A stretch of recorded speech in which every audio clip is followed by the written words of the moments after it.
ലൈഫിൽ 3 തരം പേഴ്സണാലിറ്റീസിൽ നമ്മൾ കാണാറുണ്ട് അല്ലേ. അതിൽ അസേർട്ടീവ് ആയിട്ടുള്ള ആളുകളുണ്ട്, അതായത് സ്വന്തം നിലയ്ക്ക് തീരുമാനം എടുക്കാൻ കഴിയുന്നവർ, സ്വന്തം നിലയിൽ ഉറച്ചു നിൽക്കുന്നവർ, നിശ്ചയദാർഢ്യമുള്ളവരാണ് ഈ അസേർട്ടീവായിട്ട് ഇരിക്കുന്നവരെന്ന് പറയാം.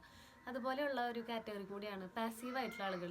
അവരുടെ ഒരു കാറ്റഗറി പ്രത്യേകത എന്താണെന്ന് വെച്ച് കഴിഞ്ഞാൽ നമുക്ക് എന്തൊക്കെ ഉണ്ടായാലും ഒന്നിനും റിയാക്ട് ചെയ്യാത്ത ആളുകൾ, എപ്പോഴും പാസീവായിട്ട് കാണുന്ന ആളുകളാണ് രണ്ടാമത്തെ ഒരു കാറ്റഗറി. അതുപോലെ മൂന്നാമത്തെ ഒരു കാറ്റഗറിയാണ് അഗ്രസീവായിട്ടുള്ള ആളുകൾ. അതായത് പെട്ടെന്ന് റിയാക്ട് ചെയ്യും, പെട്ടെന്ന് ദേഷ്യം വരും.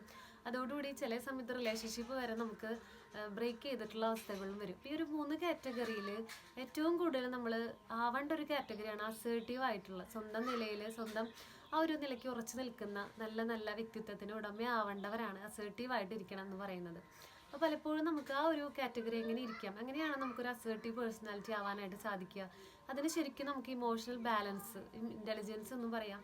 ഇമോഷൻ ഇൻ്റലിജൻസ് അത്യാവശ്യമാണ്. നമുക്ക് ചിലപ്പോൾ ദേഷ്യം വരുന്ന സിറ്റുവേഷൻസ് ഒക്കെ ഉണ്ടാവും, പക്ഷെ അതൊരു കൺട്രോൾ ചെയ്ത് നമുക്ക് പോകാൻ സാധിക്കുകയാണെങ്കിൽ ആ ഒരു കാറ്റഗറിയിലേക്ക് നമുക്ക് വരാനായിട്ട് സാധിക്കും. അപ്പോൾ എങ്ങനെയൊക്കെ ആയിരിക്കും നമ്മൾ കോൺഫിഡൻ്റ് ആയിരിക്കുക, നമുക്ക് നമ്മളിലുള്ള വിശ്വാസം, സെൽഫ് അവെയർനെസ്, നമുക്ക് എന്താണ്, നമ്മൾ എങ്ങനെയായിരിക്കണം, നമ്മൾ എങ്ങനെയാണ് അവിടെ സംസാരിക്കേണ്ടത് എന്നുള്ളൊരു ചിന്ത നമുക്ക് വരിക. അപ്പോൾ എപ്പോഴും ചില സമയത്ത് നോ പറയാനായിട്ട് നമ്മൾ പഠിക്കണം.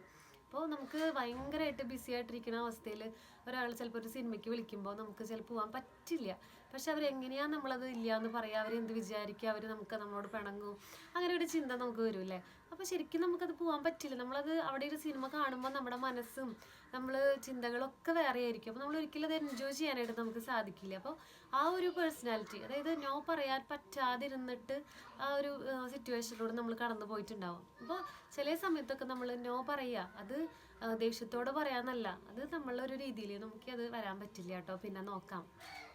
അപ്പോൾ നല്ല രീതിയിൽ ആ ഒരു റിലേഷൻഷിപ്പ് ഒരിക്കലും ബ്രേക്ക് ആവാത്ത രീതിയിൽ നോ പറയാനായിട്ട് പഠിക്കുക എന്ന് പറയുന്നത് സ്കില്ല് തന്നെയാണ്, ഡെവലപ്പ് ചെയ്തെടുക്കേണ്ട ഒരു കാര്യമാണ്.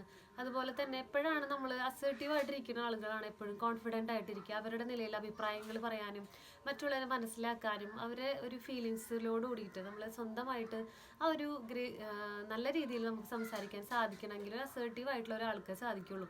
ഒരിക്കലും എപ്പോഴും ഒരു പാസീവായിട്ട് ഇരിക്കാതിരിക്കാൻ നോക്കുക. എന്ത് പ്രശ്നം ഉണ്ടായാലും നമ്മളൊന്നിനും റിയാക്ട് ചെയ്യാതെ ഒരിക്കലും നമ്മുടെ നില കളഞ്ഞ് അങ്ങനെ ഇരിക്കേണ്ട ആവശ്യമില്ല. അപ്പോൾ എപ്പോഴും ഒരു അസേർട്ടീവായിട്ട് ഇരിക്കാനായിട്ട് നമുക്ക് പറ്റണം. നല്ല രീതിയിൽ നോ പറയാനായിട്ട് നമ്മൾ പഠിക്കുക. അപ്പോൾ നോ പറഞ്ഞില്ലെങ്കിൽ നമ്മൾ എന്തൊരു കാര്യം ഏറ്റെടുക്കുക. അപ്പോൾ ചിലൊരാൾക്ക് കാര്യം ഏറ്റെടുക്കാൻ പറയുമ്പോൾ നമുക്കത് പറ്റാത്തൊരു കാര്യം നമ്മൾ ഏറ്റെടുത്തിട്ട് അത് മോശമാവണേക്കാളും നല്ലതല്ലേ നല്ല രീതിയിലൊരു നോ പറയുന്നത് എന്നൊന്ന് ആലോചിക്കുക. അപ്പോൾ എല്ലാവരും ഒരു അസേർട്ടീവായിട്ട് ഇരിക്കാനായിട്ട് സാധിക്കട്ടെ എല്ലാവർക്കും.